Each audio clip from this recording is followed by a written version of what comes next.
नमस्कार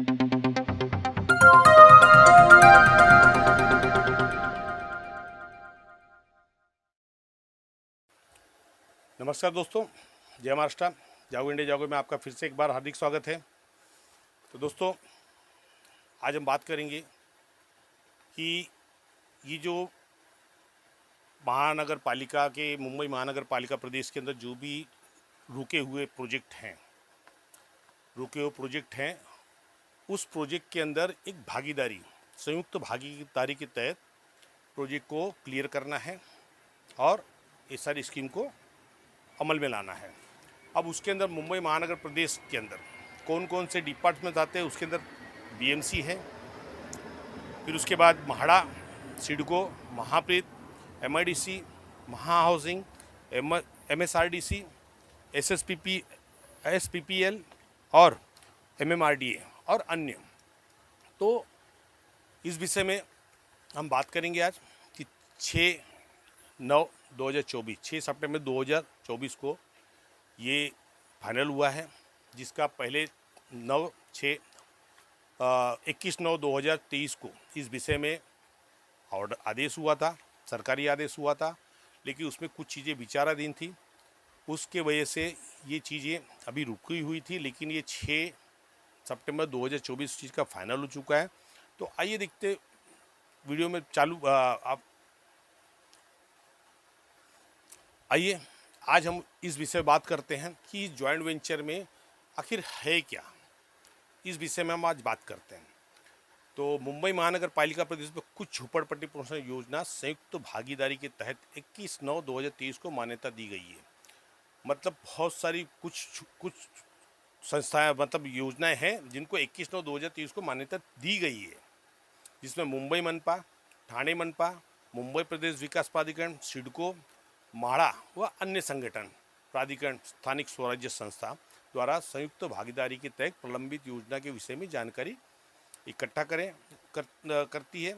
जमीन मालिक के अनुसार योजना का चुनाव करना, जैसे मुंबई महानगर पालिका की ज़मीन पर मुंबई महानगर पालिका द्वारा योजना को क्रियान्वित किया जाएगा, उसी तरह म्हाडा की ज़मीन पर म्हाडा डेवलपमेंट करेगी तथा अन्य शासकीय, निम्न शासकीय, जो भी शासकीय गैर शासकीय संस्था है वो संयुक्त भागीदारी के तहत क्रियान्वित करने के लिए मुंबई महानगर प्रदेश में 228 योजना का चुनाव किया गया है। अब ये सबसे बड़ी बात है, यहाँ पे आपको ये समझना पड़ेगा, ये जो स्थानिक संस्थाएं हैं, अब स्थानिक संस्थाएं में ये मत समझ लीजिए कि आपकी जो सोसाइटी वो संस्था नहीं।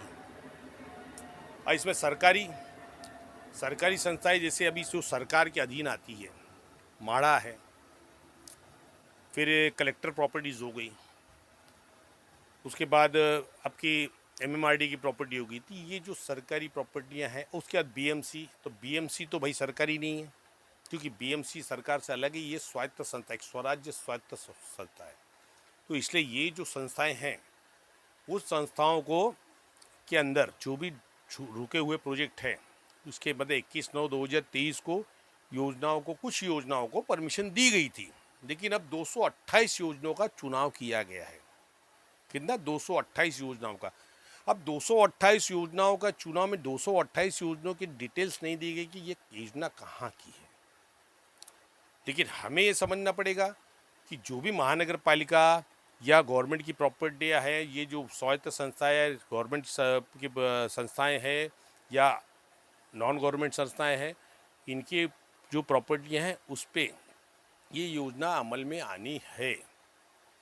मुंबई प्रदेश में कुछ योजना बृहन मुंबई महानगर पालिका, महाराष्ट्र क्षेत्र विकास प्राधिकरण, सिडको, महाप्रीत, महाराष्ट्र औद्योगिक क्षेत्र विकास महामंडल, महा हाउसिंग, शिवसाई पुनर्विकास प्रकल्प मर्यादित व मुंबई महानगर प्रदेश विकास प्राधिकरण इत्यादि शासकीय और गैर शासकीय महामंडल प्राधिकरण, स्थानिक स्वराज्य संस्था और झोपड़पट्टी पुनर्वास प्राधिकरण, इनके द्वारा संयुक्त भागीदारी के तहत योजना क्रियान्वित करने का विषय विचाराधीन था।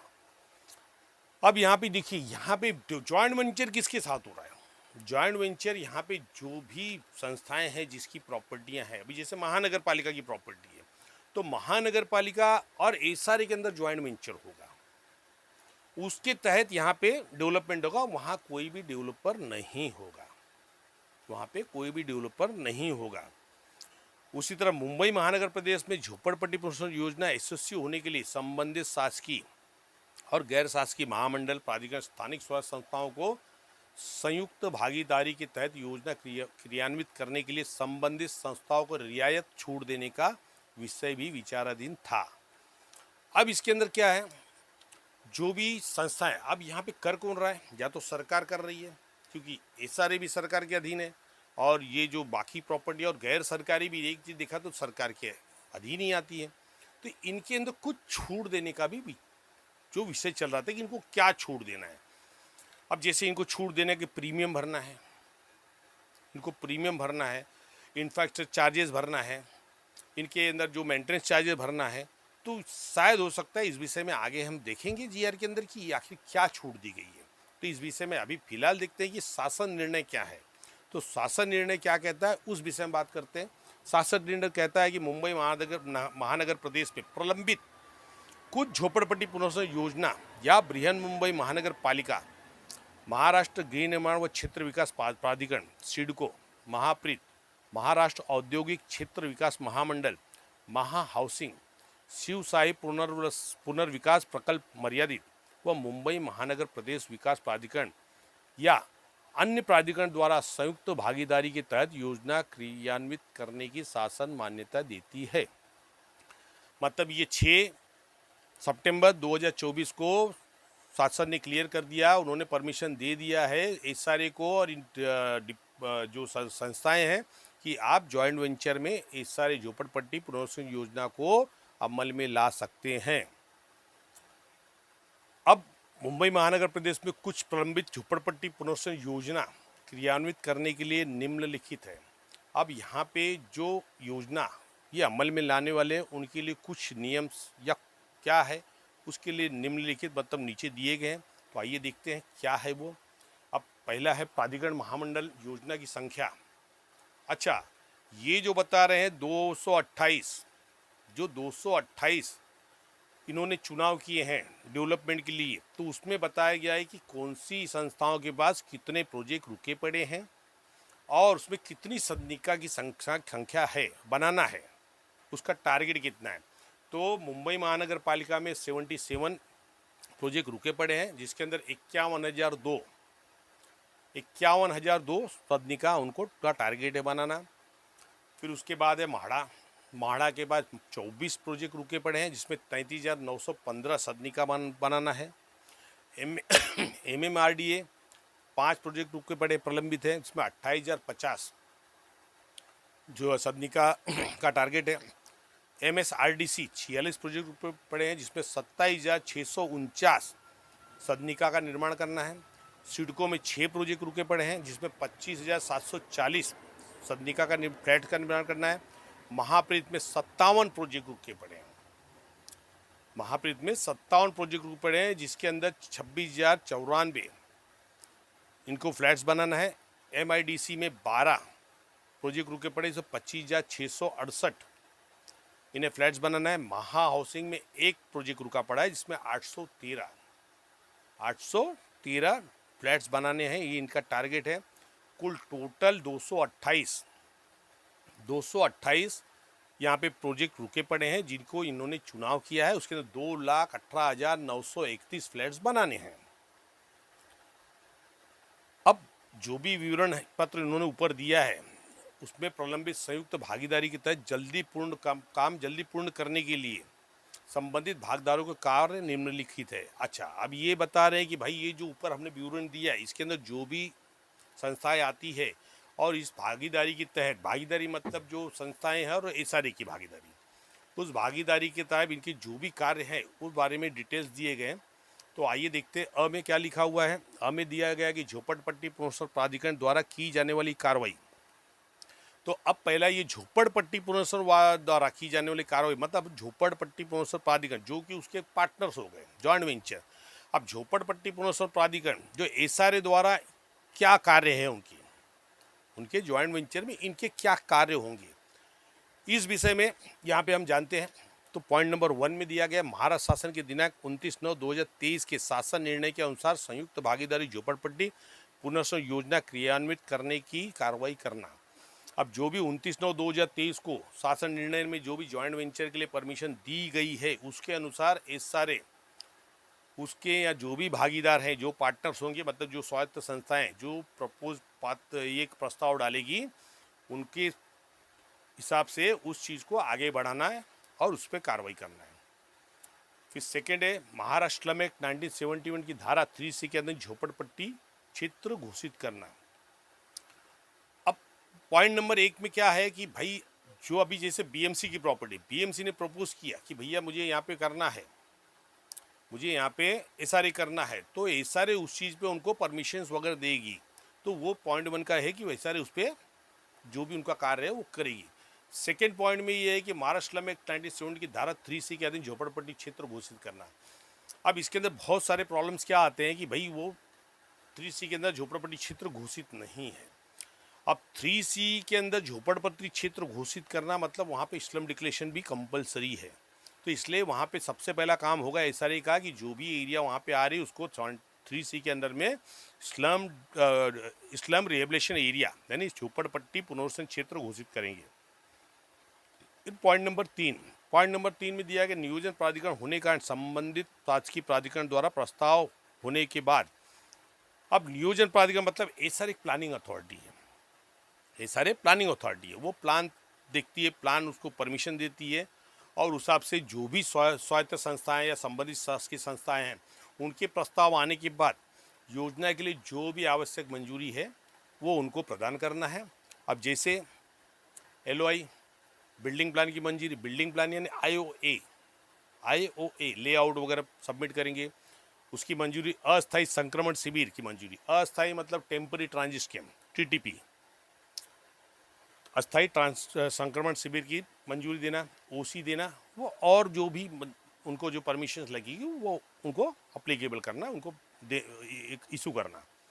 फिर चौथा है, संबंधित महामंडल प्राधिकरण स्थानिक स्वराज्य संस्थाओं द्वारा झोपड़धारकों को नियमित भाड़ा मिल रहा है कि नहीं, इसकी जांच पड़ताल करना। अब यहाँ पे एसआरए को और एक काम दिया है कि ये जो भी संस्थाएं डेवलपमेंट के लिए आगे आ रही हैं, ये अपने यहाँ पात्र जो सदस्य हैं, पात्र झोपड़ी धारक हैं, उनको नियमित भाड़ा मिल रहा है या नहीं मिल रहा है, इसका भी डिटेल्स रखना, इसका ब्यूरो रखना, इसकी जांच करना। पांचवा है, योजना के लिए संबंधित संस्थानों द्वारा भूखंड खाली करने की आवश्यकता होने पर एसआरए द्वारा मदद उपलब्ध कराई जाएगी। अब जो भी योजना है उसमें जो भी संस्था है, उस संस्था को अगर एरिया प्लॉट वेकेंट करवाना है तो उसके अंदर भी एसआरए उसकी पूरी मदद की जाएगी और उसमें जो भी खर्च होगा, जैसे डेमोलिशन करना, वहाँ पे मनुष्य बल लगेगा, मेन पावर, मशीन पावर, फिर उसके बाद जो परमिशंस लगेंगे, बंदोबस्त लगेंगे, उसकी जो भी खर्चा आएगा वो संबंधित संस्था से वसूल किया जाएगा। फिर छठा है, महाराष्ट्र में 1971 की धारा 38 के अधीन असहभागी झोपड़ीधारकों पर कार्रवाई करना। अब ये जो हमने देखा 5 का जो पॉइंट है वो 6 में किया हुआ है और ये निष्कासन कार्रवाई वही है 38 के, इस पर एसआरए कार्रवाई करेगा, क्योंकि अभी एसआरए जो 38 का जो मैटर्स था वो अभी तहसीलदार एसआरए के द्वारा किया जाता है, तो उसमें एसआरए इसके ऊपर कार्रवाई करेगी। साथ है, प्रलंबित योजना के विषय में महाराष्ट्र में 1971 की धारा 13(2) के अधीन विकासक बदली करने की कार्रवाई करना। अभी आप यहाँ पे कंफ्यूज हो जाएंगे, कंफ्यूज इसलिए होंगे कि आपको ये लग रहा है कि भाई जब ये बात कर रहे हैं जॉइंट वेंचर की, तो डेवलपर कहाँ से आया, तो वहाँ नहीं है। इसमें ये दिया गया है कि जो भी डेवलपर्स जहाँ पे भी योजना प्रलंबित है, रुकी हुई है, रखड़ गई है, तो वहाँ के जो डेवलपर है उनके खिलाफ 13(2) की कार्रवाई करना और 13(2) की कार्रवाई करके वो जो संस्था है उसके नाम पे एलओआई इशू करना। तो ये चीज़ एसआरए के अंडर में आएगी कि उनको जो भी बिल्डर्स हैं जो काम नहीं कर रहे उनको 13(2) में निरस्त करना है और वहाँ पे संबंधित शासकीय संस्था, गैर शासकीय संस्था, उनको वहाँ पे एलओआई पे उनका नाम चढ़ा के उनको योजना के लिए प्रोत्साहित करना है कि भैया आप ये योजना करिए। 8वां पॉइंट है, संबंधित शासकीय निम्न शासकीय संस्था द्वारा पुनर्वासन इमारत का कार्य पूर्ण होने पर एसआरए के नियमों से पात्र झोपड़ी धारकों को लॉटरी द्वारा पुनर्वसन सदनिका का वितरण करना। अब यहाँ पे जो भी संस्थाएं हैं उस संस्थाओं के द्वारा जब रिहैबिलिटेशन बिल्डिंग तैयार हो जाएगी तो तैयार होने के बाद वहाँ पे एसआरए के नियमानुसार, अब एसआरए के नियमानुसार बोले तो सर्कुलर 162 ए, सर्कुलर 162 ए का यहाँ पे कंप्लायंस करेंगे और वो एसआरए करेगी, एसआरए करेगी, क्योंकि वहाँ पे 162 इसने बोला एसआरए के नियमानुसार, तो मतलब सर्कुलर 162 तो एसआरए का है, तो वहाँ पे एआर डिपार्टमेंट द्वारा लॉटरी सिस्टम होगी, अलॉटमेंट होगा ऑनलाइन, और स्टेट डिपार्टमेंट द्वारा चाबी का वितरण होगा और पोजीशन दिया जाएगा। तो ये काम भी एसआरए के अंडर में दिया गया। नवा है झोपड़पट्टी पुनर्वसन योजना के क्रियान्वयन के समय यदि आसपास के भूखंड झोपड़ी व्याप्त है तो उस योजना के नियोजन के लिए महाराष्ट्र श्रम एक्ट 1970 की धारा 13(2) के अधीन भूमि का अधिग्रहण करना। अब यहाँ पे बातचीत ये आती है कि जैसे एक योजना चल रही है, उस योजना में अगर बगल का प्लॉट, उस योजना से सटा हुआ कोई प्लॉट है जहाँ पे झोपड़पट्टी है, उससे भी डेवलप करना है, उस प्लान नियोजन प्लान में उसको लाना है, उस प्लान के अंदर में उससे लाना है, तो वहाँ पे एसआरए वहाँ 13(2) के अधीन भूमि का अधिग्रहण करेगी। अब 13(2) किस पे लागू होगा दोस्तों? सरकारी ज़मीन पे तो 13(2) लगेगा नहीं, 13(2) लगेगा तो प्राइवेट पे लगेगा। इस बात को आप ध्यान दीजिए, प्राइवेट ज़मीनों पे 13(2) लागू होगा और वहाँ पे 13(2) का प्रोसीजर चला जाएगा, उस ज़मीन का एक्विजिशन किया जाएगा और एक्विजिशन को उस जो स्कीम चल रही है उससे मर्ज किया जाएगा और वहाँ पे जो भी अधिग्रहण करने के बाद जो भी मुआवजा संबंधित मालिक को देना है तो संस्था द्वारा अदा करना आवश्यक होगा। मतलब जो संस्था जैसे बीएमसी कर रही तो बीएमसी देगी, माड़ा कर रही तो माड़ा देगी, एमएमआरडी कर रही तो एमएमआरडी देगी। ये सब चीज़ें जो पैसे जो भी खर्चे हो रहे हैं वो टोटल संबंधित संस्था द्वारा किया जाएगा, ना कि एसआरए। एसआरए का कार्य सिर्फ वहाँ पे परमिशन देना, जो भी परमिशन इशू करना है उस चीज़ को वो प्लानिंग अथॉरिटी के हिसाब से काम करेगी। अब बी जो है संबंधित महामंडल प्राधिकरण स्थानिक स्वराज्य संस्था द्वारा किए जाने वाले कार्य। तो दोस्तों अभी बी का जो भी मैटर है उस मैटर में जो भी संस्थाएं हैं वो संस्थाओं का क्या काम है, तो कैसे डेवलपमेंट करें, उनके क्या नियम है, क्या तरीका है, उस विषय में हम बात करेंगे। लेकिन आज की वीडियोस लंबी हो रही है तो हम इस विषय में कल बात करेंगे। आज हमने सीखा कि एसआरए को क्या क्या कार्य दिए गए हैं, उनको क्या जिम्मेदारी दी गई है, किसको झोपड़पट्टी पुनर्वसन प्राधिकरण को क्या जिम्मेदारी दी गई है। आज हमने इस वीडियो में ये सीखा। अब कल की वीडियो में हम देखेंगे कि जो भी महामंडल प्राधिकरण स्थानिक स्वराज्य संस्था गैर सरकारी संस्था जो सरकारी संस्था है उनको क्या जवाबदारी दी गई है, उन्हें काम किस प्रकार करना है, तो इस विषय में हम कल बात करेंगे। वीडियोस लंबी हो रही है, छोटी वीडियोस रहेगी तो आपके दिमाग में भी आएगा, क्योंकि आपको ये चीज़ समझना है। क्योंकि प्रॉब्लम्स ये है कि मुंबई के अंदर ही बहुत सारे ऐसे प्रोजेक्ट रुके पड़े हैं जो सरकारी संस्थाओं के हैं और वहाँ डेवलपर अपॉइंट किए गए हैं और डेवलपर काम नहीं कर रहे हैं, लोग परेशान हैं। अब वहाँ पे उन लोगों को राहत की सांस लेने की जरूरत है कि वहाँ पे अब सरकार खुद डेवलप करने वाली है जॉइंट वेंचर में। भले वो स्वायत्त संस्थाएं हैं लेकिन है तो सरकार के अधीन।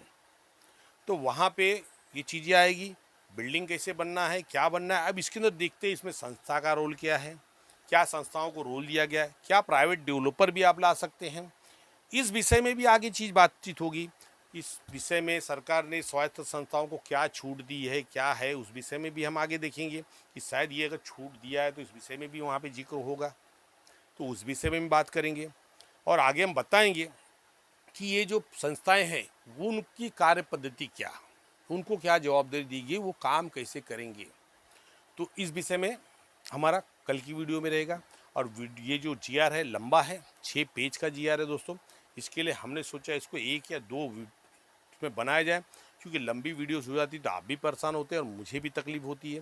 तो इसके लिए ये छोटी वीडियो बना रहा हूँ ताकि आप देखिए जो आपके जो झोपड़पट्टी पुनर्वसन प्राधिकरण की जो जवाबदारी थी वो हमने बता दिया।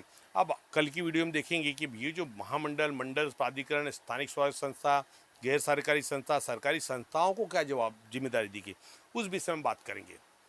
तो दोस्तों वीडियोस कैसी लगी इस बारे में बताइएगा, और इस चीज़ को आप बराबर ध्यान से देखिए, ताकि हो सकता है कि आपके काम की चीज़ हो, आपके यहाँ प्रोजेक्ट अटके पड़े हो, आपकी जो प्रॉपर्टियाँ हैं वो किसी न किसी गवर्नमेंट संस्थानों की या गवर्नमेंट के स्वायत्त संस्थानों की हो, तो इसके लिए आपके लिए भी एक कारगर सिद्ध होगी कि आप अगर इस बारे में जानकारी लेंगे तो दोस्तों बने रहिए जागो इंडिया जागो के साथ में।